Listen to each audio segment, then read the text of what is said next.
Greg had always seemed untouchable.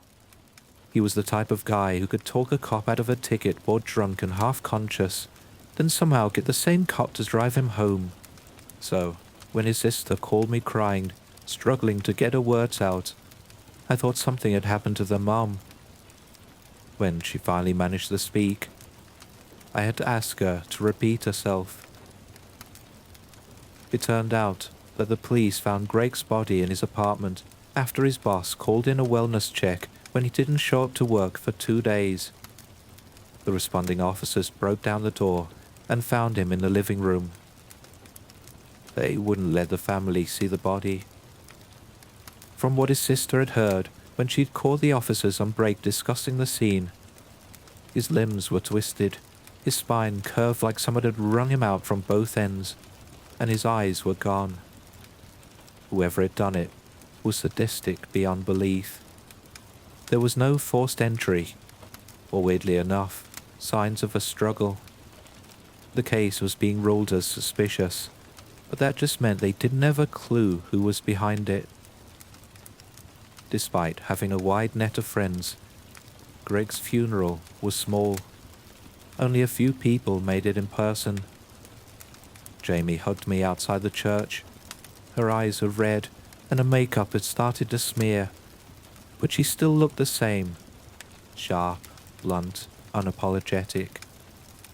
The others were there too, Ralph and Lex. We all grew up together. Back then, we used to joke that we were stuck with each other for life, and for the most part, we were. Sure, we drifted apart for a few years during college, but we always ended up circling back. But now Greg, a part of us, was a closed casket and a photo on an easel. The priest mumbled his way through a handful of generalities, though I didn't really listen. I kept looking around the room, half expecting Greg to appear at the back and make some sarcastic comment about how weird it was to watch people cry over you. For a moment, I thought I saw movement near the exit, but my brain had been playing tricks on me since the night I got the call. After the burial, we stood in a loose, uneasy circle in the parking lot. None of us seemed ready to go home. Then Jamie brought up that night at the lake, when Greg fell off the dock trying to chug a beer upside down. We laughed. Then we stopped. The laughter felt wrong. I still don't get what the hell happened, Ralph muttered. Nobody knew how to respond. Our silent grieving was interrupted by a man in his late 40s, wearing a plain suit with thinning brown hair. He moved with a kind of tired professionalism that told me he'd been doing this a long time. He stopped just outside our circle and introduced himself. Detective Harlan, sorry to intrude. His tone was respectful. You are Greg Sutton's closest friends, right? We all nodded. I was wondering if I could ask a few questions. I understand today's not ideal, but I found people tend to remember important things in the hours after a funeral. Brings things into focus. I know you people have already been interviewed and questioned. I'm aware that none of you are deemed to be suspects, but... Jamie crossed her arms. Go ahead. Did Greg have any enemies? I'm aware you've been asked this question before, but are you absolutely certain there's no one from the past, someone who held a grudge, maybe something that didn't seem serious, but could have been taken the wrong way? No, Ralph said immediately. Everyone liked Greg. I don't mean dislike, I mean resentment. Anyone he wronged, even by accident. We looked at each other. I could tell we were all thinking the same thing. No, I said finally. Not that we know of. He nodded slowly. Understood. Did he mention anything strange recently? Unusual messages? People showing up where they shouldn't? Anything like that? We shook our heads. Last question. Does the name Danny mean anything to you? There it was. His tone hadn't changed, but I felt my chest tighten. I glanced around. Everyone held the same expression as me. No, Jamie said. Doesn't ring a bell. The detective watched us for a moment. I could tell he didn't buy it, but he didn't press. He thanked us, gave us his card, and walked off towards his car. As soon as he was out of earshot, Ralph let out a shaky breath. Danny Trujillo, I said, a name I hadn't said aloud in over a decade. Danny had been in our class from 6th grade until the middle of sophomore year. He was a thin kid with a quiet voice and thick glasses. He was always hunched forward like he was trying to disappear. He didn't fit in, and we didn't let him. To make it simple, we bullied the kid. The last time we saw him, we did something that was supposed to be funny. A dare. Ralph said he couldn't fit. Jamie said we should find out. It was after school and the hallway was empty.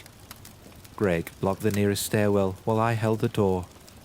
Danny fought harder than I thought he would. He cried, screamed and begged. It only made us more determined. I remember the heat of his shoulder press against mine as we forced him into a locker. I remember the sound of metal slamming shut, the way it echoed, and his fists pounding from the inside while we walked away. I don't know how long he was stuck. Maybe until the janitor came in the next morning. Maybe longer. After that, he was gone. And that changed something in all of us. The school didn't make a big deal of it, which in hindsight was to be expected. One of the guidance counselors said he transferred. Some whispered that his parents pulled him out after a breakdown. There are rumors about his mom showing up in tears at the principal's office, demanding to know what happened. We didn't face any consequences. And we stopped thinking about him. Until now. I don't think it means anything, Ralph said. Could be a coincidence. Someone with the same name. Jamie frowned. He said Danny, not the full name, sure. Could have been any Danny. But why on earth did the detective bring that name up in the first place? What if it was him, though? Lex said. Ralph rolled his eyes. Geez, don't start. I'm serious, Lex said. He said the name right after asking if Greg had any enemies. That means something. Ralph snapped. You really think some kid we bullied 15 years ago came back and twisted Greg into a goddamn pretzel? Ralph softened a little.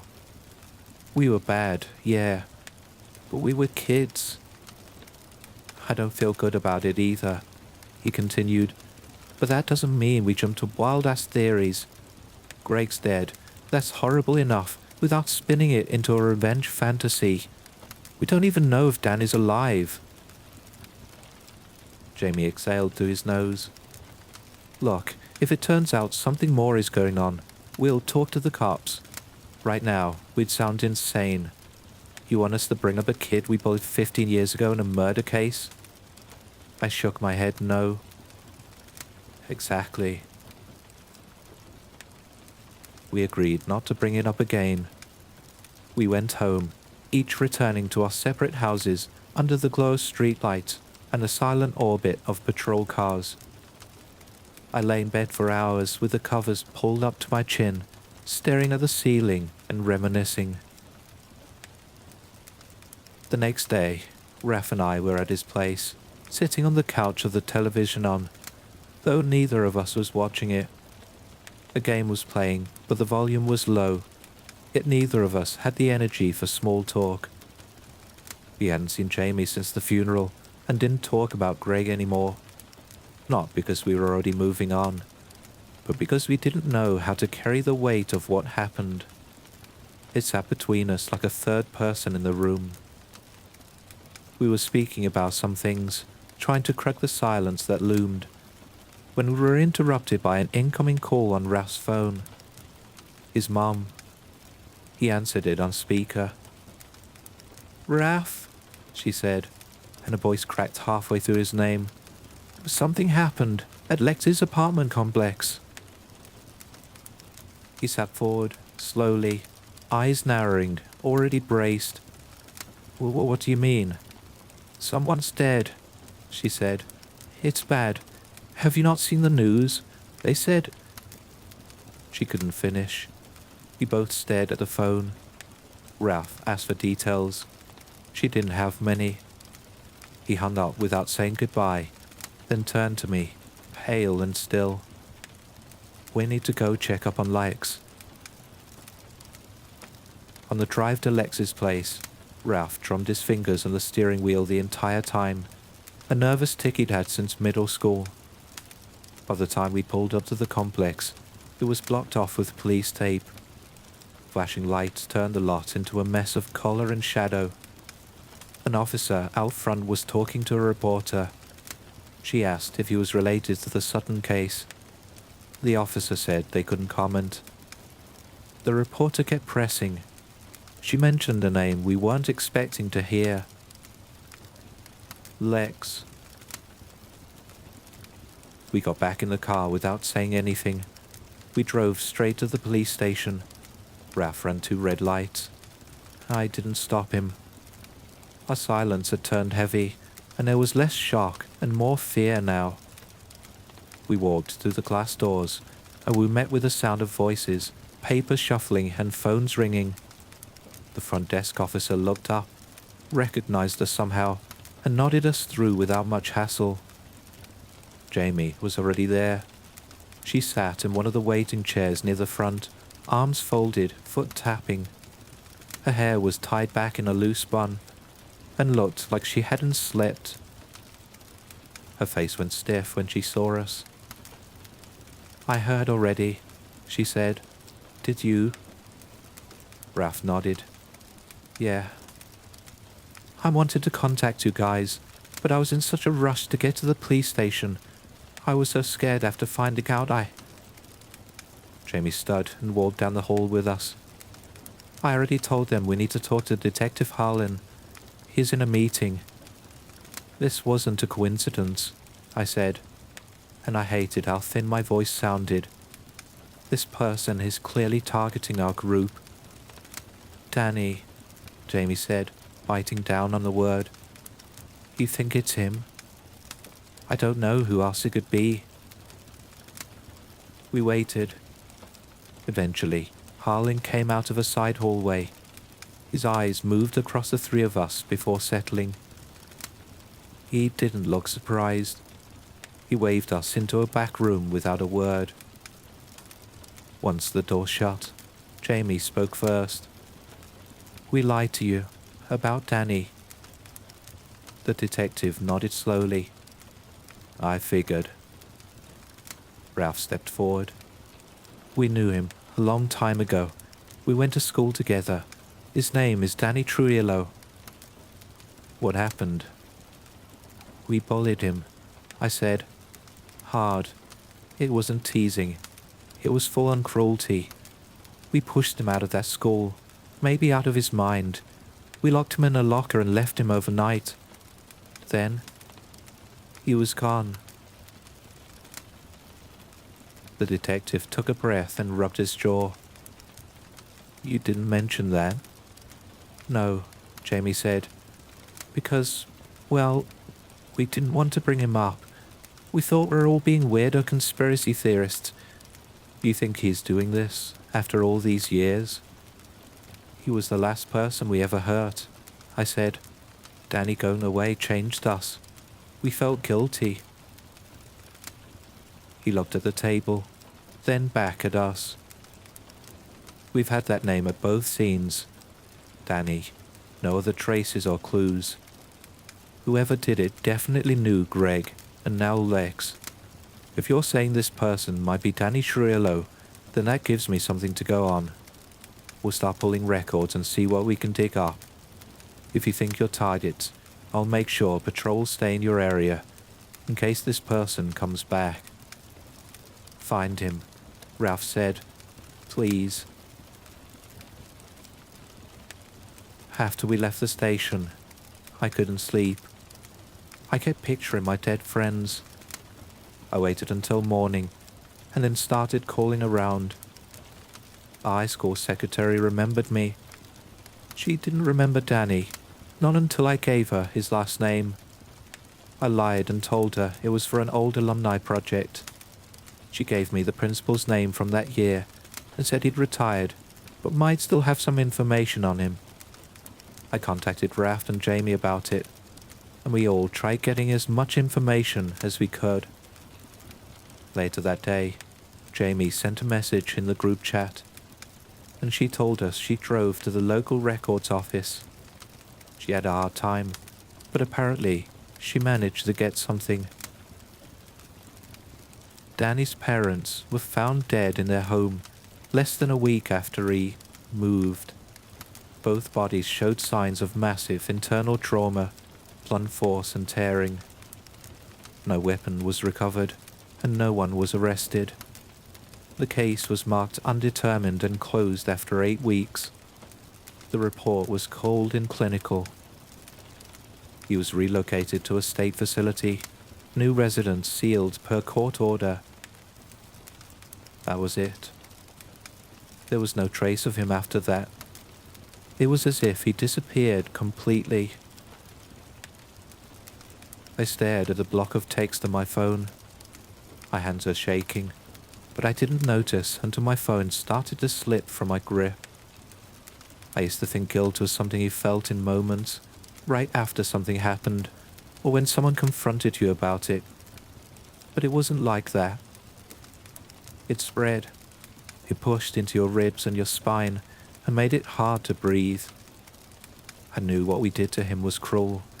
I knew that for years, but I never thought about where he went or what came next or who he had become to survive. Jamie came over the next night. I heard the knock and felt a flash of panic in my chest before I saw her through the peephole. She was holding 2 coffees in a tray and a fast food paper bag. Her hands were shaking slightly. I let her in, and we sat in the living room with the TV off. "I keep hearing him," she said after a while. "Greg." I nodded. "Yeah. I haven't slept since they found Lex. I'm scared to close my eyes. I feel like something is watching me when the lights go off." I told her I felt the same. We laughed for a second. The laughter came quick and shallow, with no weight to it. "We sound crazy," she said. "Probably are," I replied. Then we went quiet again. The conversations after was short and awkward, but it felt good to be in someone's presence. I'm sure that's why she came over in the first place. We parted ways shortly after that. She texted me the following afternoon. "The police approved it. I'm going into protective custody. They're placing me in a secure prison unit. It's the safest place they've got." I called her immediately. She didn't answer. 10 minutes later, she sent a voice message. "I'm sorry. I can't keep doing this. I'm losing my mind. Every sound at night makes me flinch. I barely eat. I'm scared I'll end up like Greg and Lex, and I don't want to die screaming.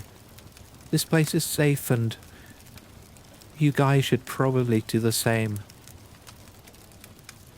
I texted back that I understood. I told her we'd miss her and that I'd stay in touch however I could. She replied with a thumbs up and a broken heart emoji. Later, Raph and I sat together in his living room. He'd packed a duffel bag, but didn't know where he wanted to go. He said he didn't trust any systems meant to protect people. I didn't argue. I felt the same. and we decided that we wouldn't be going into anything like protective custody. He ended up crashing on my couch that night. We made a deal to stick together for now. We had each other, we had a weapon, and we had police patrols circling the block. We tried pretending life could go on. Ralph kept sleeping on my couch, and I stopped logging into work entirely. We stocked up on groceries, though most of what we bought stayed unopened. I didn't say it out loud, but we both believed Jamie was safer than us. She was supposed to be the one that made it. The call came from the detective, not the news. He didn't speak right away. I remember his breathing more than his voice. He came through the speaker like he'd been running or pacing. When he finally said her name, my legs buckled. I sat down on the floor next to the coffee table, while Ralph stood frozen by the door. They found her that morning, dead in her cell. Her body was destroyed, and somehow there were no traces. The prison surveillance system had failed overnight. All footage from her wing was blacked out between 3:02 and 3:17 a.m. 3 guards were found unconscious outside her unit. And again, that name, Danny. Raph and I sat in silence after the call ended. He put his head in his hands. I could hear him whispering to himself. He didn't cry, but he shook hard enough that the glass on the table rattled. Detective Harlan came to the house later that day. He looked like hell. "Look," he said, voice low. "I understand you boys don't want to be placed in police custody. Not after what just happened, but I say this as a friend, not as a government body now.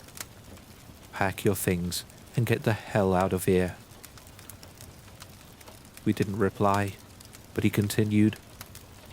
"I've got nothing to go on," he said solemnly. "We're increasing patrols. I've pulled favors for federal assistance. But this person, who we assumed is Danny Trujillo, is skilled to a degree I've never witnessed in my life. The things happening at these scenes don't make sense. I've seen 20-year veterans vomit at what was left of that girl." He shook his head and stood. "We'll keep a car outside, but if I were you, I'd damn it all to hell and go as far away as you can." After the detective left, Raph and I decided to follow his advice. I brought up a plan, said we could go west, stay with my cousin, disappear until this all blew over.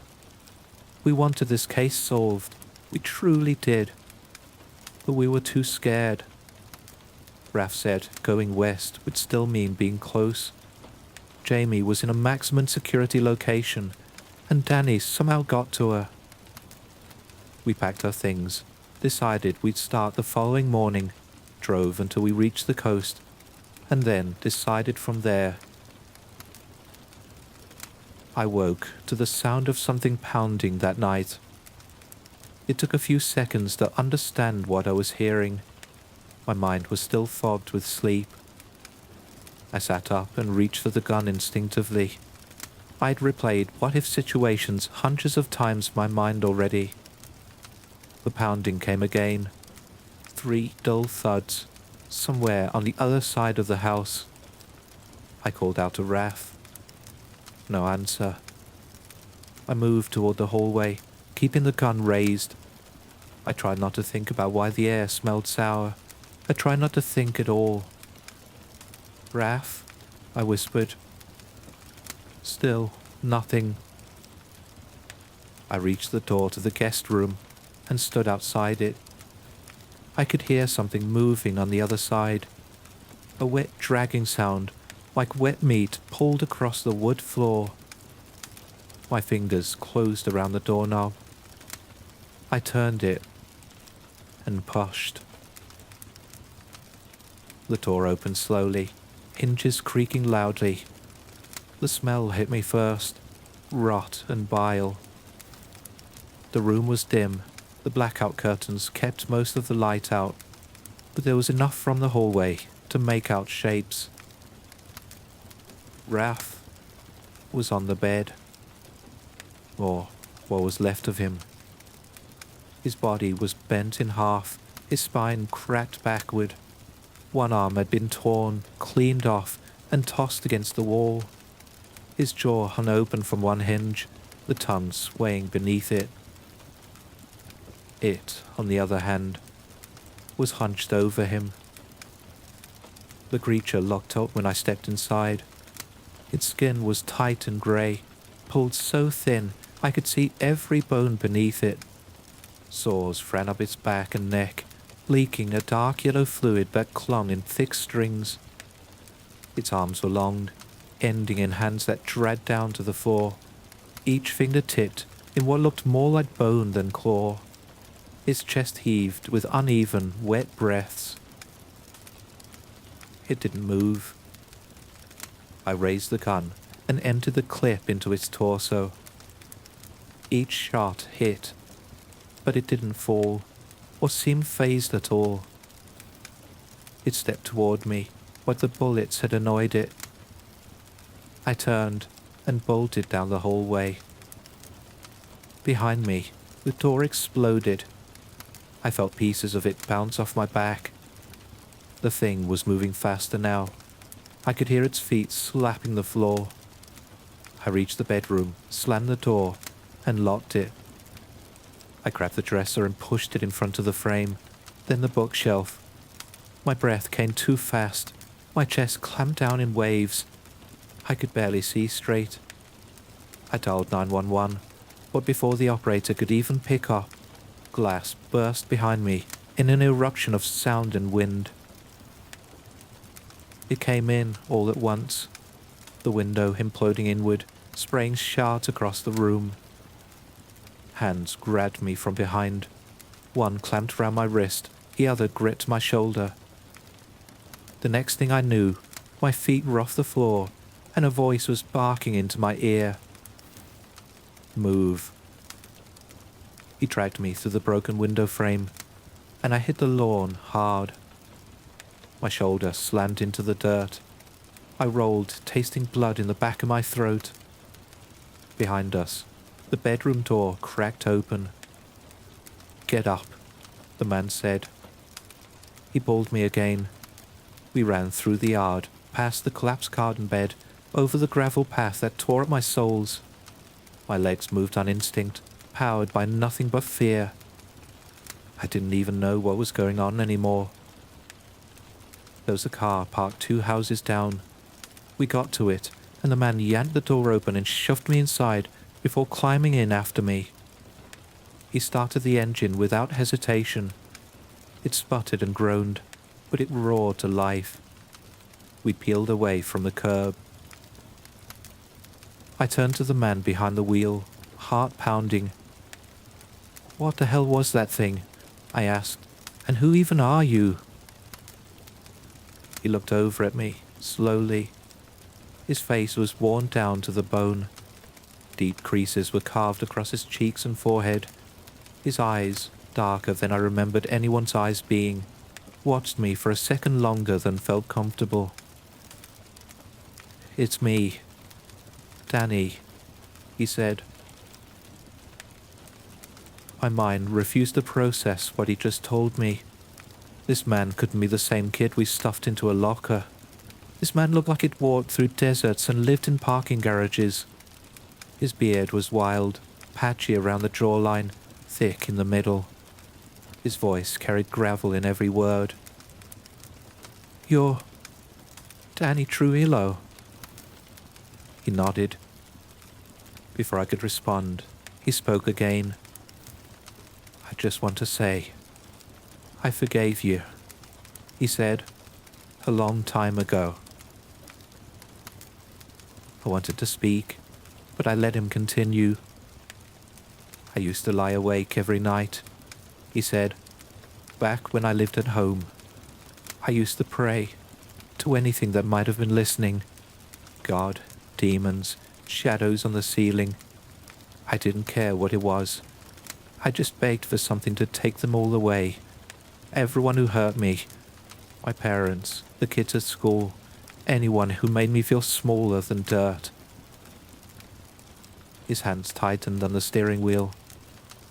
And one night, after you guys stuffed me in a locker, I was more adamant that something answered than ever before. And something did answer. He stared ahead again, eyes glassy, expression still. He wasn't recalling it like a memory. He was reciting it, something he told himself so many times the words had become carved into the inside of his skull. The first to go were my parents. I found them in the living room. My dad's back was snapped in half. My mom, she looked like she'd been folded into the carpet. The police said it was some kind of freak collapse. They moved me into a home 2 towns over, and that should have been the end of it. But it wasn't. He finally looked at me again. He kept going. Every name I had ever whispered in anger, every person I wished harm on, every curse I made with tears in my eyes, it hunted them down, one by one, sometimes years later, sometimes across the country.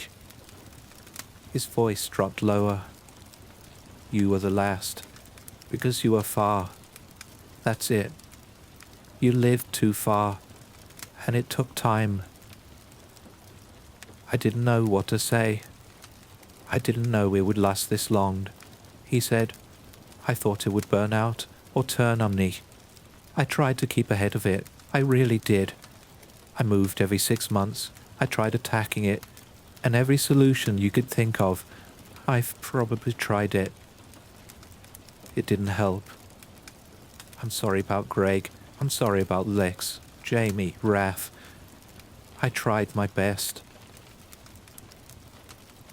The car sat in silence for a long time. Danny's story drifted through the air like a bad smell that wouldn't leave. I turned toward him, my voice catching before it escaped my throat. How do we stop it? He didn't answer right away. He reached between the seat and the center console and pulled out a dented metal thermos. He unscrewed the lid and took a sip. The smell that rose up was sharp and chemical. My stomach turned. I've been preparing for years, he said, testing things. I don't know if it's alive in the way you and I are, but it reacts to pain. I've harmed it before, so it can die. How? I've built something that might work. Ammunition soaked in a mix I've been tweaking for the better part of a decade. Silver powder, industrial salt, lye, iron fillings, and a few other things. He reached into his pocket and took out a single round. The casing shimmered, not with polish, but something deeper, something buried in the metal. He held it between his fingers with care. I created the first version of this bullet a few months ago. I hit it. And that was the first and only time I've ever heard it make a sound. My throat was dry. How many of those do you have? 3. And that's enough? Maybe. I leaned back, mind racing. Every instinct in me was telling me to run, to take whatever car I could find and disappear into the back roads until the fuel ran out. But there was nowhere left to run. I'd seen what happened to people who tried hiding. What do you need from me? I asked. Danny looked over, his voice quieter now. It needs bait, and you're the last name left. I nodded. There was nothing else to say. We made it to an abandoned house eventually. The porch leaned toward the dirt. We drove in under the moonlight and killed the engine a few 100 feet back to avoid drawing attention. Inside, the house was worse. The walls were covered in pages, scribbled diagrams, symbols, names, ingredients. Half of them I didn't recognize. The other half made my skin itch. There were dozens of shell casings lined up on a cracked bookshelf, a single mattress lay in one corner, soaked through with old sweat. Danny opened a chest in the back and pulled out the weapon. There was a hunting rifle, heavily modified, with wire wrapped around the barrel and scratches etched into the stock. He held it like a man holding a relic, not a tool. "I'll take the shot," he said. "You stay in the center of the room. Try to distract it." We waited. Hours passed. The moon drifted. Every sound made my muscles twitch. I sat on the floor with the empty gun from my house across my lap. It was useless now, but I couldn't let go of it. At some point, the wind died. Danny raised the rifle without a word. The door exploded inward. It moved through the door, leaving no trace behind. His chest rose and fell in quick jerks. Pus spilled from the holes in its shoulders. His head tilted as it found me. Danny fired. The creature shrieked. A high, rattling sound cut straight through my brain. It reared back, smoke rising from the impact point. Its chest steamed, the flesh there blistered and peeled. It lunged. I ducked behind the table while Danny reloaded. The thing threw the couch aside and slammed its clawed hand into the floor I'd been seconds earlier. Wood split open. I rolled and kicked out at its ribs. It didn't flinch. Danny shouted and fired again. This time it hit the spine. The thing screamed again, louder, and twisted in itself in mid-air. His body started to collapse inward. His torso folded over its own shoulders, cracking like ice under pressure. It swung toward Danny. I moved before I could reach him. I grabbed the fire poker from the hearth and jabbed it into the side of its skull. Its head snapped to the side, black ichor spilling around the wound. The stench hit hard. My eyes watered. Danny raised the rifle one last time and fired into its throat. That did it. The body froze. Its limbs trembled, then bent inward, collapsing against its own weight. A low moan echoed through the room. Then it fell apart into ash. I dropped the poker and stood, coughing through the smoke. Danny leaned against the wall, one hand pressed to his ribs. The silence after the creature fell apart pressed on the inside of my skull. My ears rang, not from the volume, but from the vacuum that followed it. Dust drifted through the air where it had been. Danny dropped the rifle and slid down the wall. His knees gave out first, and he ended up sitting on the floor with his back to the crumbling drywall. His breathing was uneven, and he had one arm pressed against his ribs. I saw a line of red seeping through his shirt, trailing down from beneath his elbow. He looked up at me through strands of sweat-drenched hair. "We did it," he said. I nodded. I didn't have anything to say. My throat was raw and my chest ached. Danny motioned for me to come closer. I stepped over to him. He reached behind and pulled out a revolver. He didn't lift it toward me. He held it between his knees. "I need you to shoot me." I stared at him. "What?" "In the side. Nothing vital.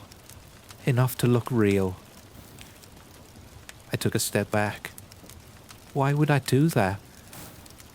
Because the police are going to need someone to blame. They're not going to take this story and put it in a report. You know that. He tilted his head and met my eyes. His voice stayed calm. You shoot me. Tell them I lost it. Tell them I killed your friends. Came for you next. You fought back. Barely survived. I take the blame. It's over. And you go home. That's insane. You saved my life. His gaze didn't waver. I crouched next to him and grabbed his arm. There has to be another way. There isn't. He pressed the gun into my hand. No one's gonna believe what we saw. You know that. You can barely believe it yourself. I can see it all over you. What we killed didn't leave proof. There's no body or explanation you can give to the cops. They'll think you snapped too. Unless you have someone to point to. I'm not doing this. Danny leaned back and let his head rest against the wall. His eyes closed for a moment, then opened again. If you don't do this, they'll keep digging. You'll end up locked away. Or worse, blamed for it. They already think I'm a ghost. Make it real. I sat there, gripping the revolver, feeling its weight press into my palm. You don't owe me this, I said. He didn't answer. I raised the gun slowly, hands trembling. I aimed at the soft space below his ribs. Do it, he said. I pulled the trigger. Danny groaned and slumped sideways, one hand clamping down over the wound. Blood poured between his fingers and darkened his shirt. He didn't scream. He didn't even fall fully. He slid until his shoulders hit the floor, then gave me a small nod. Call them, he said through his teeth. Tell them it's over. I did. The sirens reached us 20 minutes later. I stood outside, blood on my shirt, hands raised, gun on the ground. They moved fast, weapons drawn, shouting commands. I gave them the story Danny told me to give. The detective didn't argue. Danny was loaded into an ambulance under heavy restraint. I never saw him again. The press latched onto the narrative. A local tragedy, a case with decades of history. An unstable man, allegedly traumatized by years of bullying, returned to take revenge. Authorities called it a revenge spree rooted in trauma and delusion. The public swallowed it whole. I was left empty and hollow. Everyone that surrounded me was now dead. I spent a few months organizing funerals and accompanying grieving parents and siblings. I would later find out that Danny died in custody, wounds from the bullet I had given him. I wrestled with that for a while. I had killed him twice. The first time in a locker, and the second time with a bullet. And I don't know which one I regret more.